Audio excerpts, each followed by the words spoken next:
Dark spirit के episode 109 के साथ हाजिर हूँ। तो अगर आप मेरे चैनल पर नए हैं और अभी तक चैनल को सब्सक्राइब नहीं किया हुआ तो जल्दी से चैनल को सब्सक्राइब कर दे, वीडियो को लाइक और शेयर कर दे, शुक्रिया। तो लास्ट एपिसोड के एंड पे हमने देखा था मैंकिंग पैट्रियार्च को वहाँ पर मार देती है और पैट्रियार्च को मारने के बाद वो स्टैचू की तरफ देखती है और उन सभी से कहती है, मुझे बताओ कि फॉरबिडन एरिया के अंदर जाने का रास्ता कौन सा है, क्या यहीं से फॉरबिडन एरिया के अंदर जाया जाता है। मैंकिंग अपनी आइस मास्टर स्पिरिट को रिलीज करते हुए उस बड़े से स्टैचू को आइस में कवर कर देती है और उस एरिया को ओपन करने की कोशिश करती है, लेकिन वहाँ पर दरवाजा ओपन नहीं होता। वो काफी ज्यादा हैरान होती है और कहती है ये ओपन क्यों नहीं हो रहा। वो उन सभी से कहती है, मुझे ये बताओ कि फॉरबिडन एरिया के दरवाजे को ओपन कैसे किया जाता है। तो सभी लड़के उसे बताते हैं। मैं यहाँ पर इस फॉरबिडन एरिया के दरवाजे को ओपन करने के लिए जी फैमिली के किसी डिसेंडेंट के ब्लड की जरूरत पड़ती है। मैं जी फैमिली के किसी मेंबर के ब्लड को इस स्टैचू के अंदर डालना होगा तभी ये ओपन होगा। लेकिन अब ऐसा कैसे हो सकता है, जी फैमिली के सभी मेंबर्स तो मर चुके हैं। मैंकिंग उनसे कहती है सिर्फ मेंबर्स ही मरे हैं, अभी उनकी बॉडी के अंदर ब्लड तो है। पैट्रियार्च की बॉडी के अंदर से उसकी ब्लड का एक ड्रॉप निकालती है और उसे स्टैचू के अंदर डाल देती है, लेकिन जैसे वो स्टैचू के ऊपर ब्लड ड्रॉप को फेंकती है तो कुछ भी नहीं होता। वो स्टैचू फिर से एक्टिवेट नहीं होता। काफी ज्यादा हैरान होती है और कहती है अब ये ओपन क्यों नहीं हो रहा।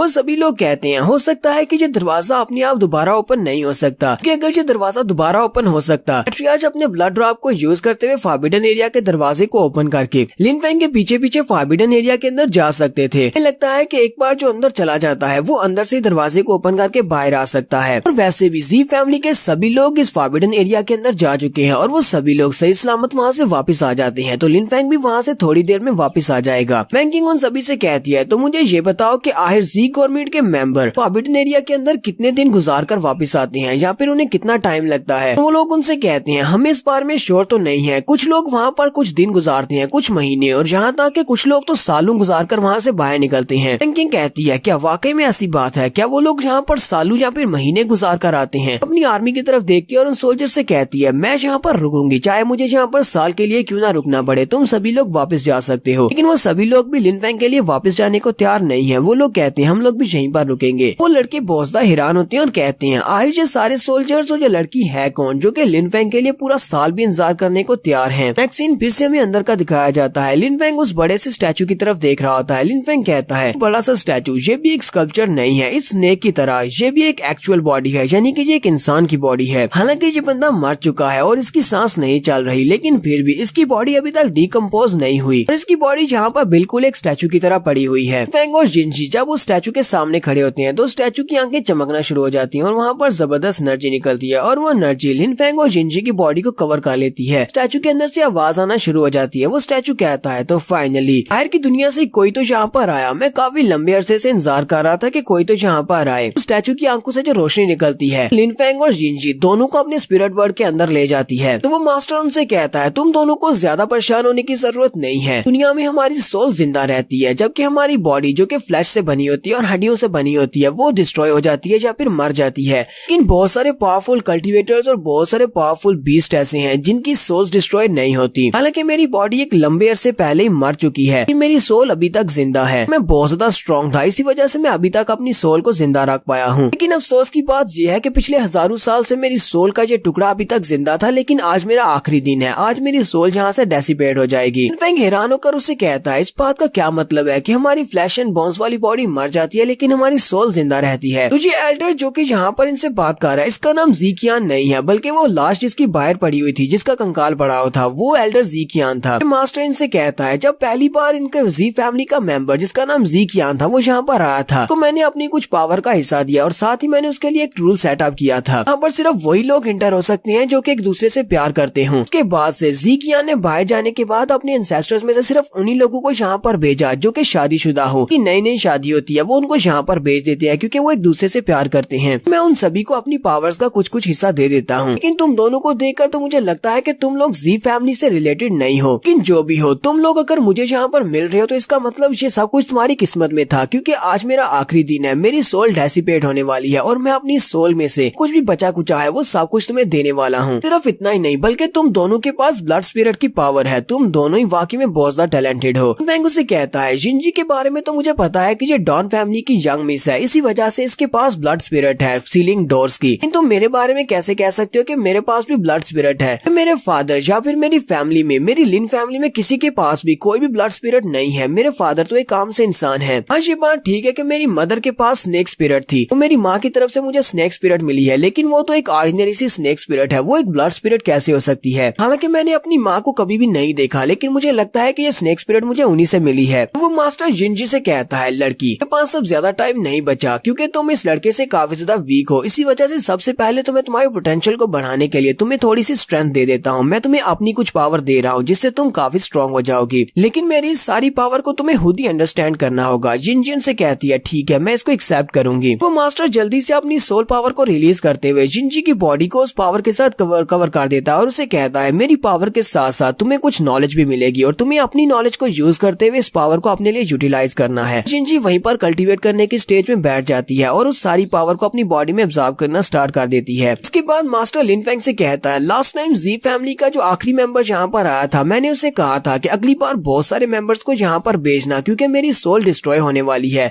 मेरी सोल के डेसिपेट होने से पहले मेरे पास जितनी भी नॉलेज है मैं सभी लोगों में बांटना चाहता हूँ। साथ ही उन सारे लोगों में से कोई अपने लिए मैं एक ऐसा जीनियस तलाश कर सकूं जो इतना महान हो कि मैं उसे अपना सब कुछ दे सकूं। जबकि यहाँ पर सिर्फ तुम दो लोग ही आए हो, तुम दोनों की किस्मत में ये सब कुछ लिखा हुआ था। तुम्हारी कल्टीवेशन काफी ज्यादा लो है, लेकिन फिर भी मुझे लगता है कि तुम्हारी पोटेंशियल काफी ज्यादा हाई है और तुम्हारी सोल बहुत ज्यादा पावरफुल है। वो सभी लोग जिनका कल्टीवेशन लेवल तुम्हारे बराबर होगा, उनके मुकाबले में तुम्हारी सोल बहुत ज्यादा मजबूत है। इसलिए मुझे लगता है कि मेरी सारी की सारी हेरिटेज की पावर लेने के लिए तुम सबसे परफेक्ट इंसान हो। लिनफेंग कहता है, सोल की पावर से आपका क्या मतलब है? तो मास्टर यहाँ पर उसे सोल की पावर के बारे में बताते हैं। मास्टर से कहते हैं, लगता है कि तुम्हें अभी तक इस बारे में समझ नहीं आई। चलो ठीक है, मैं तुम्हें सोल पावर के बारे में एक सिंपल कॉन्सेप्ट के जरिए समझाता हूँ। मास्टर से कहते हैं, जिन लोगों की अपनी सोल बहुत ज्यादा स्ट्रॉन्ग होती है, कल्टीवेशन भी बहुत ज्यादा स्ट्रॉन्ग हो जाती है और वो बहुत ही पावरफुल अटैक्स कर सकते हैं, जबकि जिनकी सोल वीक होती है वो लोग पावरफुल अटैक्स नहीं कर सकते। जहाँ पर वो एग्जाम्पल के तौर पर उसे कहते हैं, फर्ज करो अगर किसी के पास डुअल मास्टर स्पिरिट होती है, हम लोग उसको जीनियस कहेंगे, लेकिन अगर उसकी अपनी सोल बहुत ज्यादा वीक होगी तो उसे अपनी डुअल मास्टर सोल को एक्टिवेट करने के लिए बहुत ज्यादा मेहनत करना पड़ेगी और उसकी डुअल मास्टर सोल भी एक सिंगल मास्टर सोल वाले से बहुत ज्यादा कमजोर हो जाएगी। लेकिन अगर उस कल्टीवेटर की अपनी सोल बहुत ज्यादा स्ट्रॉन्ग होगी तो वो अपनी डुअल मास्टर सोल को भी बहुत ज्यादा स्ट्रॉन्ग बना सकता है। इसी वजह से तुम्हारी सोल ज्यादा स्ट्रॉन्ग होगी तभी तुम अपनी मास्टर स्पिरिट को ज्यादा स्ट्रॉन्ग बना सकते हो, फिर चाहे तुम्हारे पास सिंगल मास्टर स्पिरिट हो या फिर डबल मास्टर स्पिरिट हो। मेरे कहने का मतलब यही है कि तुम्हें यहाँ पर अपनी सोल को स्ट्रॉन्ग बनाना होगा। तो मुझे नहीं देख रही, मैं पिछले हजारों साल पहले मर चुका हूँ, मेरी बॉडी तो मर चुकी है, लेकिन मेरी सोल इतनी ज्यादा स्ट्रॉन्ग थी कि मैं पिछले हजारों सालों से अपनी सोल को यहाँ पर रख पाया हूँ। तो तुम भी अपनी सोल को इतना ज्यादा स्ट्रॉन्ग बना लेते हो तो फ्यूचर में तुम भी ये कर सकते हो। तुम भी अपनी बॉडी के मरने के बाद हजारों साल तक अपनी सोल को जिंदा रख सकते हो। थोड़ी देर के बाद मास्टर लिनफेंग से कहते हैं, लगता है कि अब मेरे पास ज्यादा टाइम नहीं बचा, इस जल्दी से मेरे पास से कुछ एक्सेप्ट करो। ना सिर्फ यहाँ पर तुम्हें पावर देने वाला हूँ, बल्कि मैं तुम्हें अपनी मेमोरीज भी देने वाला हूँ। तुम्हें इन मेमोरीज को संभाल कर रखना होगा। मैंने अपनी मेमोरीज को 3 हिस्सों में डिवाइड किया है, तुम इन मेमोरीज को बड़ी आसानी से समझ पाओगे। मेरी मेमोरीज का पहला हिस्सा सारी ग्रेट अचीवमेंट्स के बारे में है जो भी मैंने अपनी पूरी जिंदगी में हासिल की। बहुत सारे ऐसे मास्टर स्किल हैं जो मैंने अपनी जिंदगी में हासिल की और कुछ ऐसे मास्टर स्किल हैं जिन्हें मैंने खुद बनाया है। मैं नहीं चाहता कि मेरे मरने के बाद मेरे मास्टर स्किल ऐसे ही वेस्ट हो जाए, कि तुम उन सारे मास्टर स्किल्स को दोबारा से रीलाइव करो। इसका मेरे मरने के बाद कोई ये ना कह सके कि मैं लालची इंसान था और अपने मास्टर स्किल्स को अपने साथ ही लेकर मर गया। मास्टर से कहते हैं, और मेरी मेमोरीज का दूसरा हिस्सा मेरी एनर्जीज के बारे में है। बहुत सारी की पावर, बहुत सारी एनर्जीज, बहुत सारी मेडिसिनल पिल्स और वेपन्स के बारे में है। मेरी मेमोरीज का तीसरा हिस्सा वो बहुत ज्यादा सिंपल वाला है, लेकिन वो सबसे ज्यादा इम्पोर्टेंट वाला भी है। मेरी मेमोरीज के तीसरे हिस्से में आर्ट ऑफ सोल कल्टीवेशन के बारे में बताया गया है। ये वाली सोल कल्टीवेशन टेक्निक्स तुम्हें कहीं और पर नहीं मिलेंगी, क्योंकि इन सोल कल्टीवेशन टेक्निक्स को मैंने खुद ही बनाया है। सोल कल्टीवेशन टेक्निक्स की मदद से अपने आप को इतने अरसे तक जिंदा रख पाया हूँ। अगर तुमने इनको अच्छे से मास्टर कर लिया तो तुम्हारी सोल बहुत ज्यादा पावरफुल हो जाएगी। मैंने आज से पहले किसी को भी इस सोल कल्टीवेशन मेथड के बारे में नहीं बताया। मैं सिर्फ तुम्हें ये सोल कल्टीवेशन मेथड दे रहा हूँ। तुम्हें इसको बहुत ही अच्छे से चेरिश करना होगा और इसको संभाल कर रखना और अच्छे से इस्तेमाल करना। साथ ही मास्टर अपनी सारी मेमोरीज को, तीनों पार्ट्स को लिनफेंग की बॉडी के अंदर ट्रांसफर कर देते हैं। लिनफेंग उनसे कहता है, ठीक है मास्टर, इन सभी को अच्छे से संभाल कर रखूंगा। यहीं से हमारा नेक्स्ट सीन फिर से बाहर का दिखाया जाता है। मैंकिंग उस बड़े से स्टैचू के सामने खड़ी होती है। मैंकिंग कहती है, मेरे 6 महीने का टाइम पूरा हो चुका है और मेरी बॉडी के अंदर बहुत सारी आइस की इकट्ठी होती जा रही है और बहुत ही जल्दी फिर से मेरी बॉडी के अंदर से आइस की बाहर की तरफ निकलेगी। मैं इसको कंट्रोल भी नहीं कर सकती। काश यहाँ पर लिनफेंग होता तो वो मेरी बॉडी को कंट्रोल कर पाता। वो कहती है, लिनफेंग प्लीज जल्दी से बाहर आ जाओ, मुझे तुम्हारी जरूरत है। नेक्स्ट सीन हमें फिर से अंदर का दिखाया जाता है। लिनफेंग उन सारी की सारी मेमोरीज को बॉडी में एब्जॉर्ब करने के बाद अपनी आंखें खोलता है तो वो सारी की सारी मेमोरीज अब लिनफेंग की बॉडी का हिस्सा बन चुकी है। लिनफेंग कहता है, मास्टर ने मुझे जो सोल कल्टीवेशन टेक्निक दी है वो काफी ज्यादा स्पेशल टेक्निक है। इस टेक्निक को यूज करते हुए कोई भी कल्टीवेटर अपनी सोल को बहुत सारे हिस्सों में में डिवाइड कर सकता है। जैसे कि इस मास्टर ने अपनी सोल को 3 हिस्सों में डिवाइड किया था और उसकी 3 अलग अलग मेमोरीज सेट बनाए थे। उसके बाद हम लोग अपनी सोल के एक एक हिस्से को अलग अलग ट्रेन कर सकते हैं, जिसको जितना चाहे उतना ज्यादा पावरफुल ट्रेन कर सकते हैं। वाली टेक्निक तो वाकई में बहुत ज्यादा अच्छी है। अगर मैं इसको मास्टर कर लेता हूँ तो मैं फ्यूचर में बहुत ज्यादा स्ट्रॉन्ग बन जाऊंगा। तो फिलहाल के लिए यहाँ पर हम लोग अपनी एपिसोड 109 का एंड करेंगे। एपिसोड की एक्सप्लेनेशन अच्छी लगी हो तो कमेंट करके जरूर बताइएगा। चैनल को सब्सक्राइब कर दे, वीडियो को लाइक और शेयर कर दें। शुक्रिया।